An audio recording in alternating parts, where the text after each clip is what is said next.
boys and girls.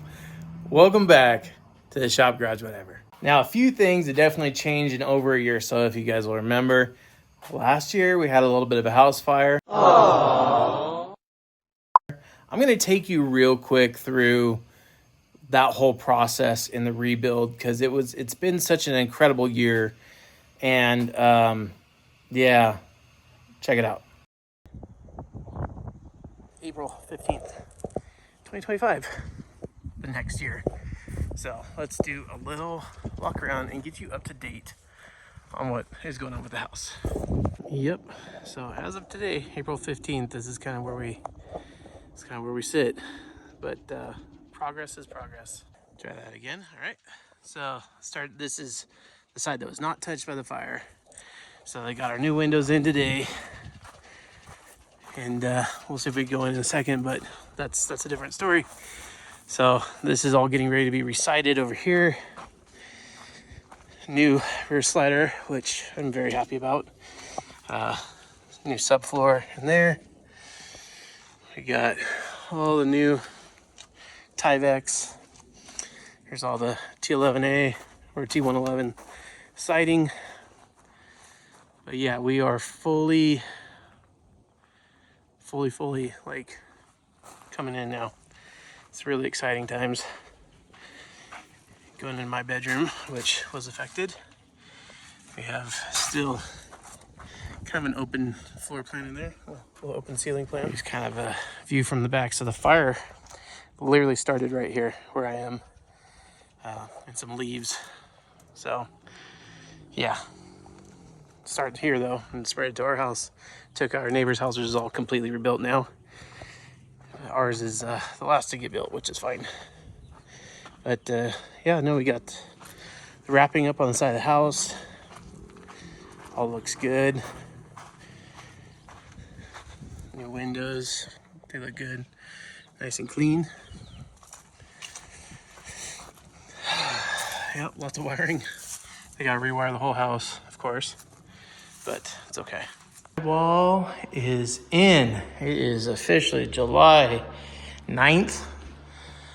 Or June 9th. I don't know, I said July. But kitchen is done. We just got done working on the garage. But it is starting to look like a house again. So yeah, obviously, kitchen. The whole like thing that was right there is gone. Take you guys in. So we're doing bull nose corners on all the drywall, so they were just in here. They're just all doing that. And now we have dual closets. Before we had one singular closet. Like that. So now we got the duals, which means she has one for her shoes and one for her clothes. And yeah, and then this is bathroom, which is big changes. So dual vanity there, commode, window, and the big shower project, which is going to be super rad. Yeah, new perimeter fences in the back. It's just all barren wasteland back there. We got a lot of gardening to do. Bring that back. Let's go into the kids' room. I have the water out here trying to salvage what bit of grass might still be existing. Guest bathroom, and it's on its way. This was the boys' room, but now it might become Leona's room. But yeah, new closet there. This is a new addition right here. This is going to be the coat closet. This was just an empty nook before. And coming in here, I think this is going to be the new boys' room. We'll see. I don't know. TBD. Our daughter will probably fight us on that one, but yeah, it's a room in there. So we are still, they got all the supplies here in the middle of the floor to do mud and tape. Today is only Monday, so I imagine by the end of this week, it'll be all mud and taped, maybe textured. Here is the house as of today. It is the 9th of July, 2025. Flooring is going in. It is super dirty right now, but it's okay. That's part of construction. Construction is dirty, but kitchen is in all the way. The granite countertops are so nice. Kitchen is big, beautiful. This is the island, obviously. This is where the oven's gonna go. We love the in-island oven, whatever. But yeah, new cabinetry from Mantra. The sink is all grafted in, real nice. Yeah, they should have the flooring done next couple days. Back in the master bedroom. Sure, you guys remember what this looked like. Nothing even close now. They got all the board down for the tile that's going to be coming here, but look at this shower room. Oh my goodness. Gigantic shower. We're going to do above countertop bowl sinks. So that's super rad. It's the last walkthrough. But this is the coupe de gras. So the new oven's in, just not installed yet. They're still working on the island, so I'll turn around here. But yeah, this is basically it. The chandelier's in. So the new oven's gonna go in here. Our kitchen's just absolutely beautiful, absolutely beautiful. Coming into the master bedroom, to the hallway. Again, just brand new. The smell in here too, just brand new home. It's crazy, absolutely crazy. Bathroom's not done yet, but they're starting to set up the flooring in here. And just the biggest shower I've ever owned in my life. Just this huge shower goes back there too. It's just huge, yeah, super exciting. My God, what a wild ride it's been. But light on the horizon, doing all the finished stuff. It's absolutely beautiful. We're proud of our little door that we salvaged from a home up in Truckee. All completely hard oak. Going digital age on some things. Yeah, stoked. But after all that, guys, it's all said and done. We are back in the shop garage, whatever. Started doing a little bit of a makeover on this side, but guys, we have a huge problem. Not a huge problem to me, but a huge problem to some, but not to me. We have way too many bikes, guys. Like, I came in working here, so I'm at the moment working on selling my adventure bike, the Norden. I gotta move some units here so I can. Yeah, but anyways, today, guys, we are actually doing something really cool. We are taking the 1987 CR500 pre-production bike out of the garage. We're going to take it to a show and shine up at Carson City, where Ricky Johnson is part owner of 395 Motorsports, and this year he's going to be hosting the show and shine. So without further ado, let's load this thing up. Let's get over there. I'll take a little walk through the competition, but the hopes is that we'll be able to not only get Ricky to sign the bike, talk to him about it a bit, but also to have him kind of like tell us what he remembers about just racing 500s, not specifically 87. So strap in. Let's have some freaking fun. This weekend's already been incredible. Yesterday, I got to go ride with Ricky Johnson on the adventure bikes, which is crazy. You get to ride with one of your childhood heroes like that. I can't thank his daughter enough, Cassidy, for setting all this up and putting this in motion so we can hang out. But now let's head over to 395 Motorsports and go see Ricky Johnson.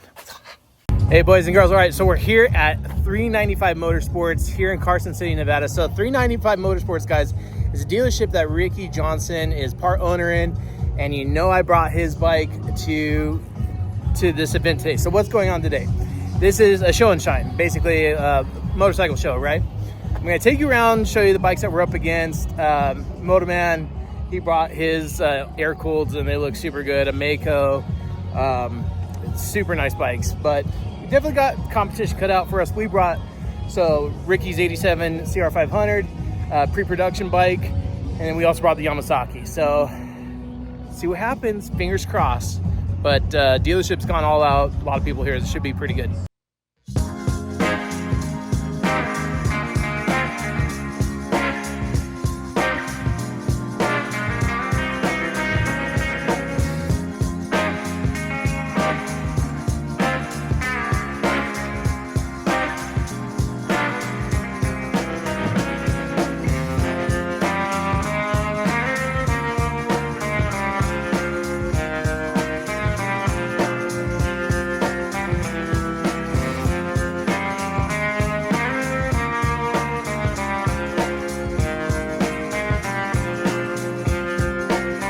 So as deserts do from time to time, especially high deserts, we're here at 5,000 feet. That's Lake Tahoe in front of you. And we just had a rainstorm just blow on top of us.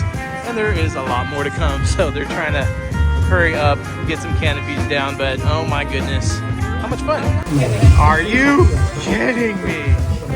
Look at Ricky's bike, just sitting out there in the weather. Oh man, Supercell came through. I'm in sandals and shorts, like ready to go swimming. Oh. So the part that you guys have all been waiting for, finally, we get the bike in front of Ricky, get to talk to him. This is what you guys wanted to see. Let's freaking go.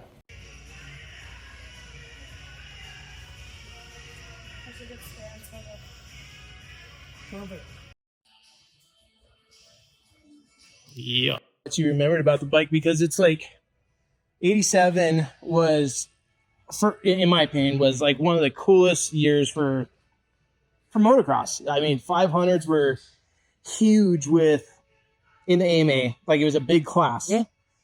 And everybody ran everything. So we would run Supercross through May. And then but we also had Gainesville in March. Mm-hmm. So we mixed everything together. And so in 86 is the first year where all the top guys ran 250 and 500 championships. Right. So the first part of the season was 250s. Some ran, I think, in late July. Well, in July, Redbud was that first 500 race. Yeah, first 500 race. Yeah. So then we went from July to October, September, and kind of like it's what everyone was there. Mm-hmm. You know, you have the 125 class came kind of a support class, but the 250 and 500, which I don't like now because they say premier class and they were the 250 class. That's bullshit.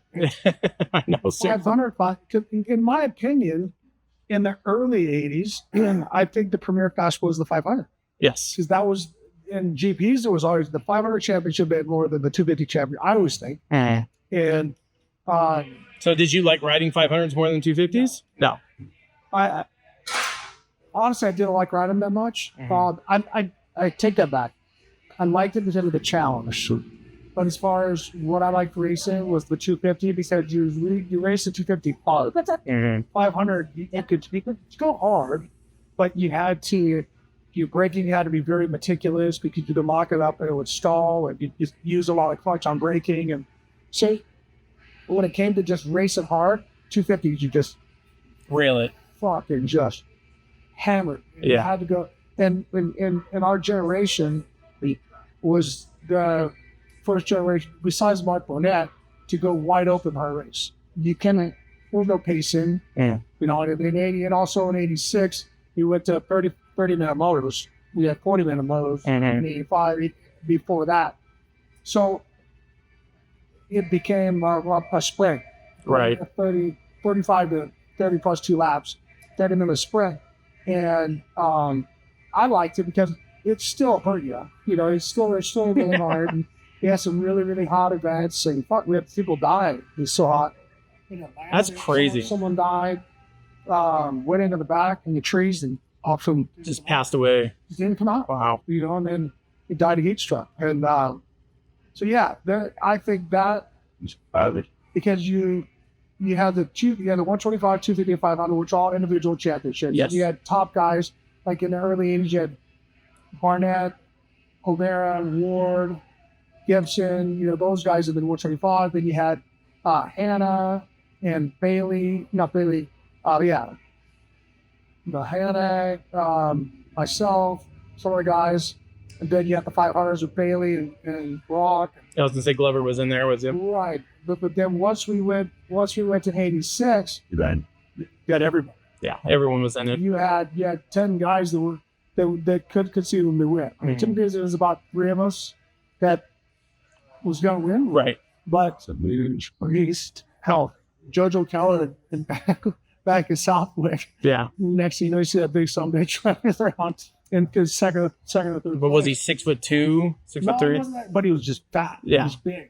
I know the dude had to weigh 300 pounds. No, he wasn't that big. You don't think so? No. I mean, With gear on and everything? At certain times, Okay. he was. But also, you got to give him credit. He did get really lean. Yeah. But I don't think he rode as good small. Like, he got really, he dieted and got really small. But he knew his way around those Southwick bumps. And there's the scrub. There's a picture of him completely sideways, skimming the top, like hitting the whoop. Yeah, I'll try to find that. You know, and it's like, oh, there's a scrub. Mm-hmm. They're there. They're going on. I have a photo in motocross action in 1979, 1978 in Mexico. Completely tabletop over the peak of the jump. Uh-huh. It happened a long time ago. Just Stewart perfecting. Right. No, he turned it into a race strategy. Street race before, but no one did it as good as him. No, I mean he dragging foot pegs and handlebars. Yeah, dragging levers over. That's a big deal. That's bad.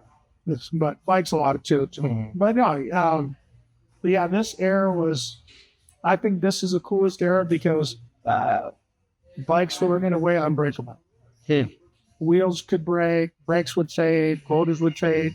You had disc brakes, water cooled. Yeah, first year the front and rear disc. Yeah. That was a big deal. Yeah, we could run out our so-called worst bike with bare fraction bike stuff.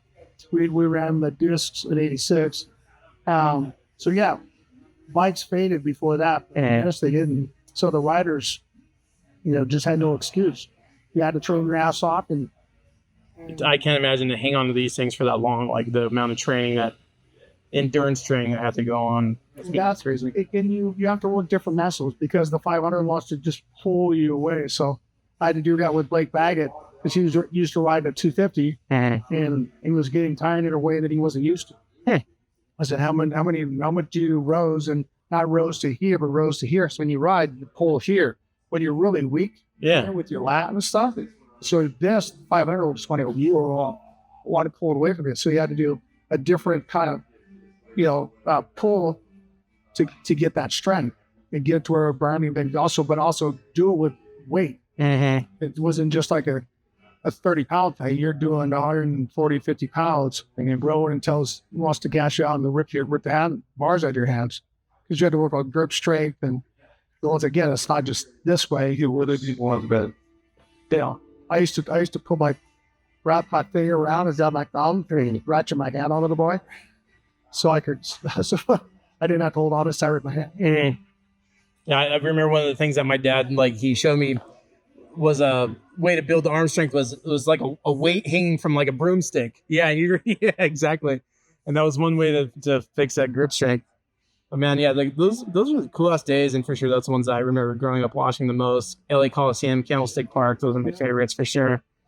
But yeah, dude, thank you so much again for taking the time. It really it means. So yeah, guys, what an incredible day. I mean, seriously, being able to meet with a childhood hero like that and just have him not only take time to talk and it was kind of cool. Like one of the things he got to share about the bike in particular, and something that was like kind of like this was for sure a bike that he rode, was he was talking about the left side of the frame where the countershaft sprocket is and how badly it used to hurt his ankle bones, so much so that Ricky went to Alpine Star in 1987 and said, guys, we got to put some sort of plastic, guard on the side of these boots because my ankle bones are getting rubbed raw.